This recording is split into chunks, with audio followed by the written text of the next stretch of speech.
Get this vagrant out of here. Nathaniel Grant, a wealthy millionaire, shouted, his voice dripping with disgust. This is a respectable event. We're here to help veterans, not be harassed by them. The crystal chandeliers cast their golden light across the most exclusive charity gala in the city, where wealthy donors in designer gowns and $1,000 suits mingled around tables that cost more per plate than most people made in a week.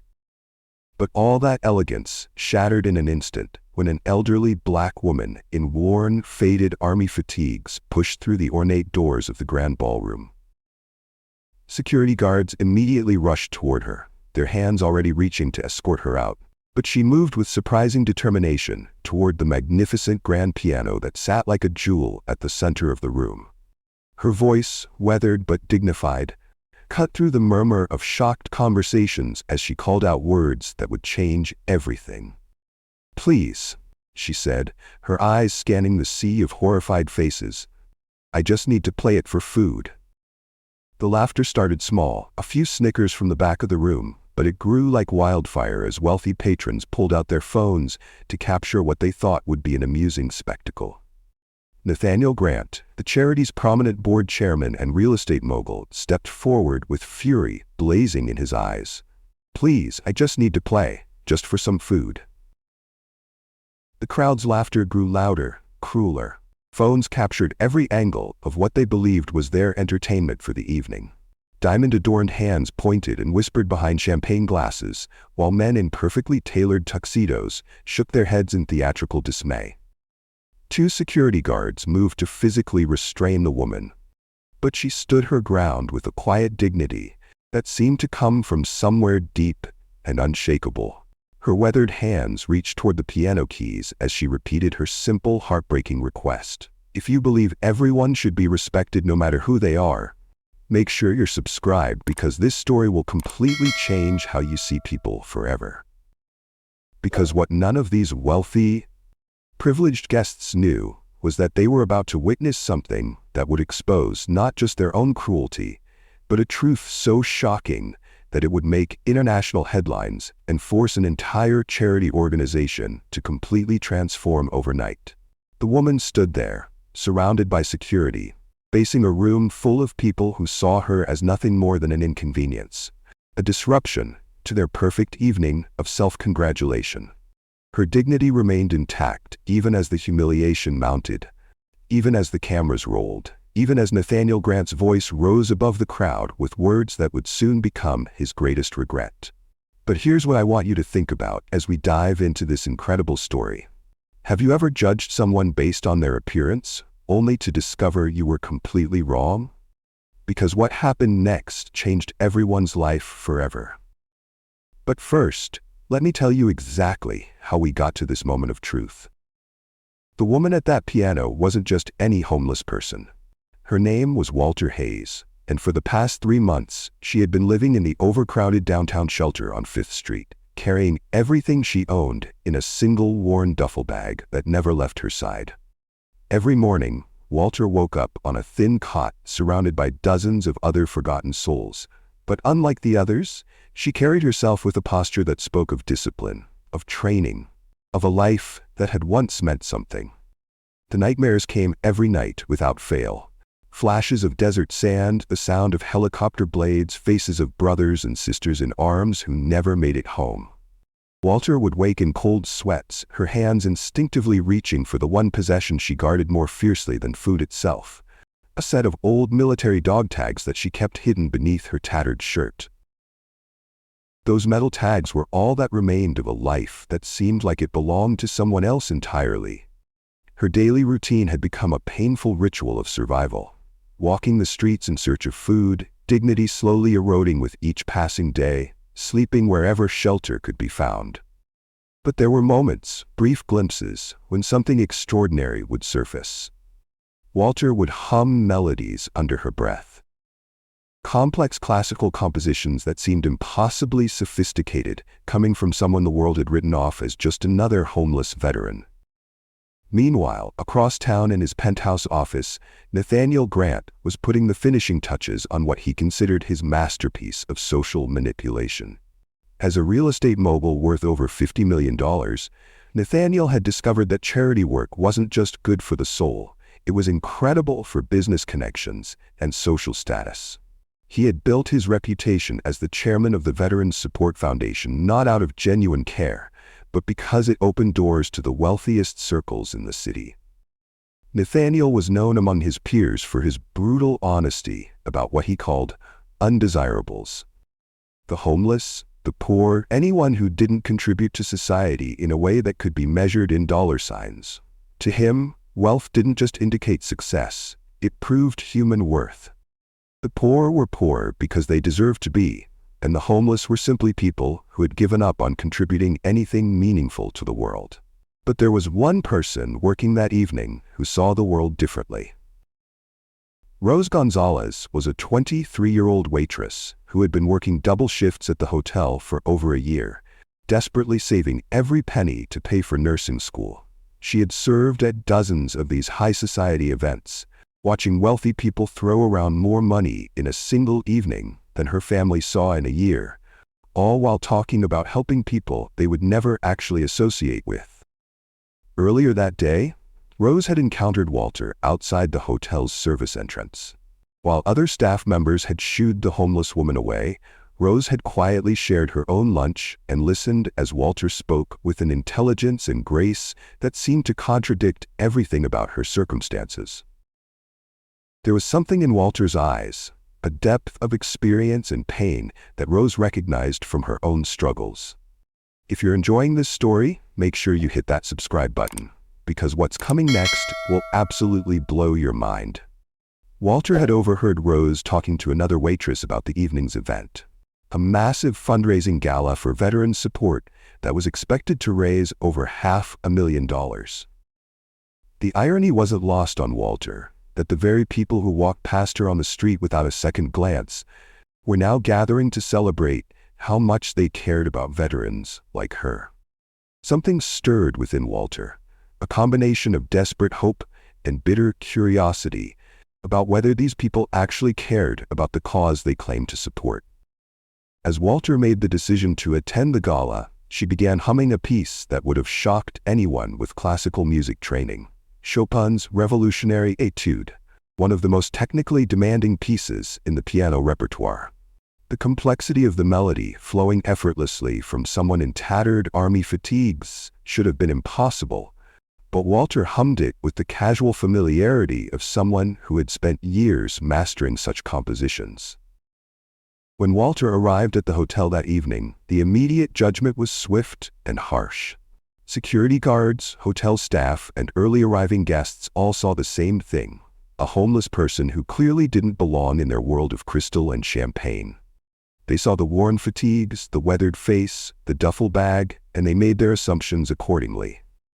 Inside the grand ballroom, Nathaniel Grant was delivering his annual speech to thunderous applause, boasting about the foundation's commitment to helping homeless veterans, while emphasizing how much money they had raised and how generous the donors were.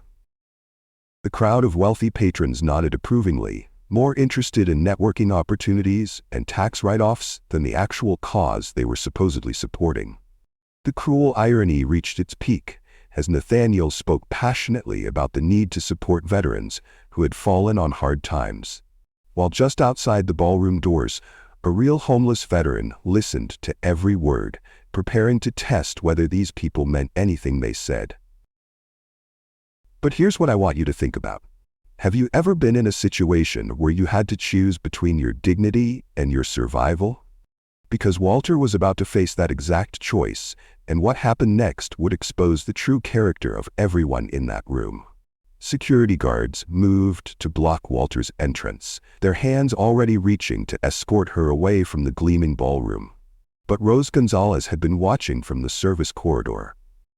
In a moment of quiet rebellion against the cruelty she witnessed daily, Rose created a small distraction, allowing Walter to slip through the ornate doors and into the world of crystal chandeliers and champagne glasses.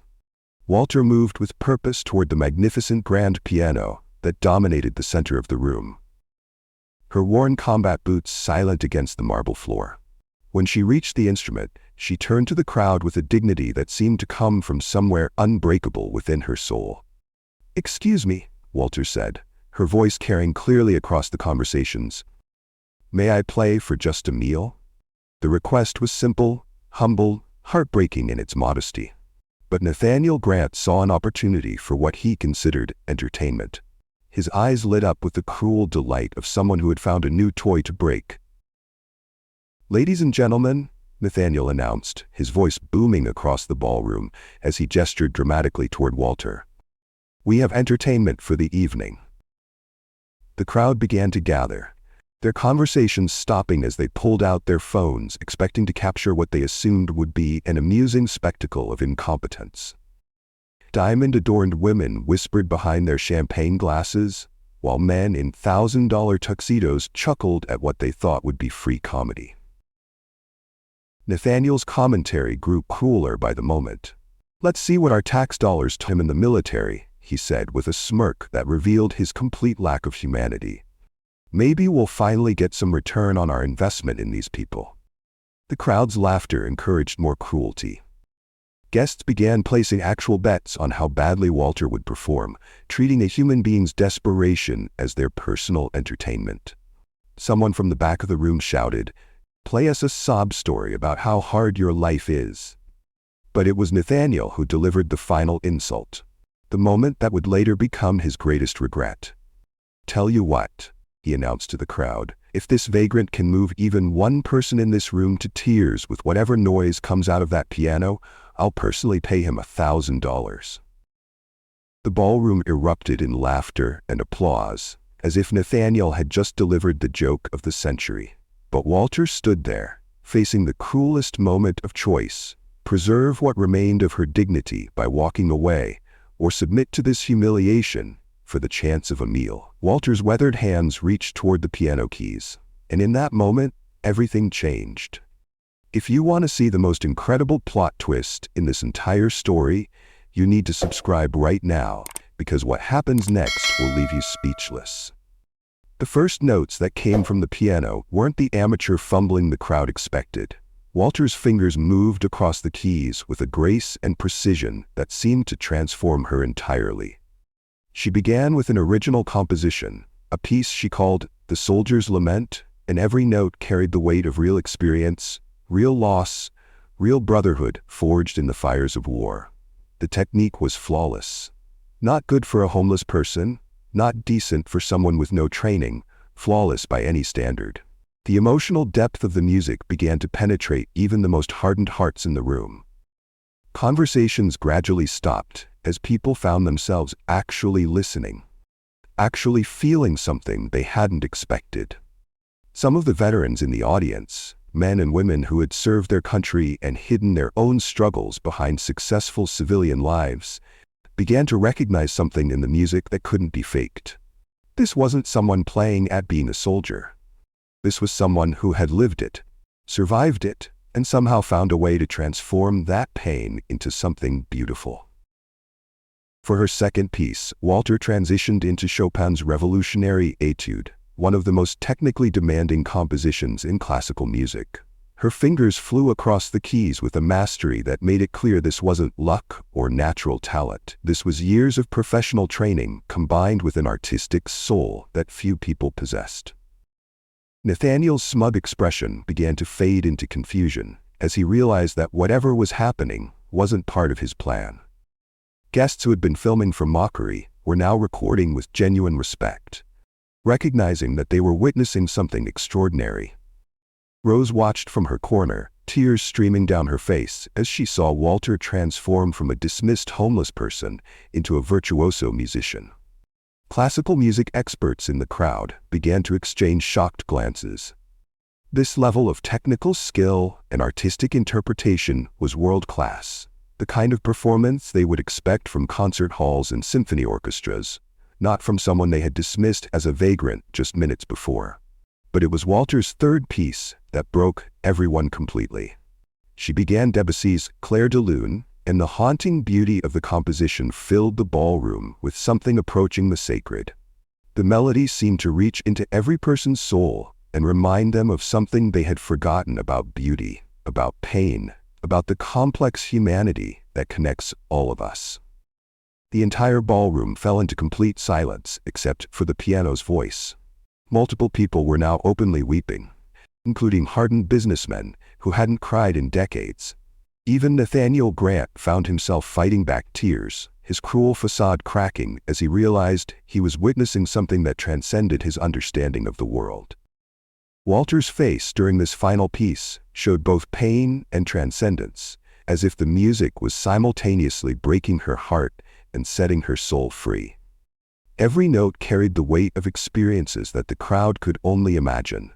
Trauma transformed into something beautiful enough to heal both performer and audience. But here's what I want you to think about as we reach the most shocking revelation of this entire story. Have you ever completely misjudged someone based on their appearance, only to discover they possessed talents or experiences that humbled you completely? Because what Walter was about to reveal would shatter every assumption that room full of people had ever made about worth, dignity, and the true meaning of service. As the final notes of Clair de Lune faded into stunned silence, an older man in the crowd began moving through the sea of mesmerized faces. He was a veteran himself, decorated and distinguished, and his eyes were locked on Walter with a recognition that seemed to shake him to his core. "Corporal Hayes?" he called out, his voice trembling with disbelief. "Walter Hayes? Is that really you?" The name hit the crowd like a lightning bolt. Shocked gasps rippled through the ballroom as people began whispering frantically to each other. Walter Hayes wasn't just any name. It was a name that belonged to legend, to tragedy, to a story that had made headlines years ago and then disappeared into mystery. The flashbacks came flooding back for those who remembered. Walter Hayes had been a decorated soldier, a recipient of the Medal of Honor for extraordinary heroism in combat. But during a classified overseas operation, Walter's unit had been ambushed. While most of the team was evacuated, Walter had been listed as missing in action, then presumed dead when no trace could be found after months of searching. But Walter hadn't died. She had been captured, tortured for information she refused to give, held in conditions that would have broken most people completely. After 2 years of unimaginable suffering, Walter had managed an escape that military experts still called impossible. But by the time she made it to safety, the severe PTSD had transformed her into someone her own family couldn't recognize. Rather than return to a hero's welcome she felt she didn't deserve, Walter had simply disappeared. The crowd was still processing this revelation when the hotel manager appeared, rushing through the ballroom with an urgent phone call. Behind him came a distinguished man in an expensive suit who moved with the purposeful stride of someone on an important mission. Approaching Walter with a mixture of relief and professional urgency, "We've been looking for you everywhere." But it was what came next that would shatter every assumption in that room completely. The lawyer's words carried across the silent ballroom like a bomb going off in slow motion. "As the anonymous donor who has provided $5 million to fund this charity, we need to discuss the foundation's operations." The silence that followed was deafening. $5 million. Anonymous donor. Walter Hayes, the homeless woman they had mocked and humiliated just minutes before, was the person who had been funding their entire charitable organization for years. If this story hasn't completely blown your mind yet, make sure you subscribe, because this revelation is about to change everything these people thought they knew about justice. Walter had been secretly supporting veteran causes across the country, using her military pension and disability benefits, along with inheritance money, to create a foundation that actually helped people like her. She had chosen to remain anonymous because she wanted to see how the money was really being used, whether the organizations truly cared about veterans or were just using the cause for their own benefit. Tonight, she had come to see firsthand how Nathaniel Grant's charity treated the very people they claimed to support. Walter stepped forward, her dignity now revealed as something far more powerful than anyone had realized. She looked directly at Nathaniel Grant, whose face had gone pale with the realization of what he had done. "This is how you treat the veterans you claim to support?" Walter asked, her voice carrying the quiet authority of someone who had commanded respect on battlefields and now commanded it in ballrooms. This is how you honor the people who sacrificed everything for this country? The hotel's security footage from earlier in the evening began playing on the room's screens, showing Nathaniel's cruelest moments in high definition. His words about vagrants and tax dollars and undesirables played back for everyone to hear, including the board members who were now frantically distancing themselves from their former chairman. Within minutes, Nathaniel Grant was removed from his position as chairman, publicly humiliated in front of the very people whose respect he had spent years cultivating. The same crowd that had laughed at Walter's suffering now watched in silence as the man they had looked up to revealed himself to be everything wrong with their privileged world. But Walter wasn't finished. Justice wasn't enough. There had to be redemption, transformation, actual change. Walter turned to Rose Gonzalez, the young waitress who had shown kindness when no one else would. "Your nursing school tuition is now fully paid," Walter announced. "Education should never be a privilege limited to those who can afford it." Mr. Stevens, a board member who had quietly objected to Nathaniel's cruelty throughout the evening, was appointed as the new chairman. Walter announced that the funding would continue, but with strict oversight and new protocols to ensure that homeless veterans would be treated with dignity and actually helped, rather than simply talked about. The gala transformed from a self-congratulatory spectacle into a genuine celebration of service. Walter performed one final piece, a composition of hope and healing that seemed to cleanse the room of its earlier cruelty. Rose, no longer a servant but an honored guest, served Walter dinner at the head table, while Nathaniel Grant left the hotel in shame, finally learning what his wealth had cost him in humanity. As the evening ended, Walter's mission became clear. This wasn't just about one charity or one city. It was about reforming veteran support nationwide, ensuring that those who had served their country would be treated with the respect and dignity they had earned. The story concludes with Walter back where she belonged, not in a homeless shelter, but at a veteran support center, playing piano for the men and women who needed to remember that they mattered, that they were valued, that their service meant something to someone who understood exactly what they had sacrificed. Here's what I want you to remember from this incredible true story. The most important lesson Walter Hayes taught that room full of wealthy people was simple but profound. Never judge a person's worth by their circumstances, because you never know who might be the very person trying to help you become better than you are. The real heroes aren't always the ones with the biggest bank accounts or the finest clothes. Sometimes they're the ones who have lost everything except their dignity, and choose to use what little they have left to lift others up rather than tear them down.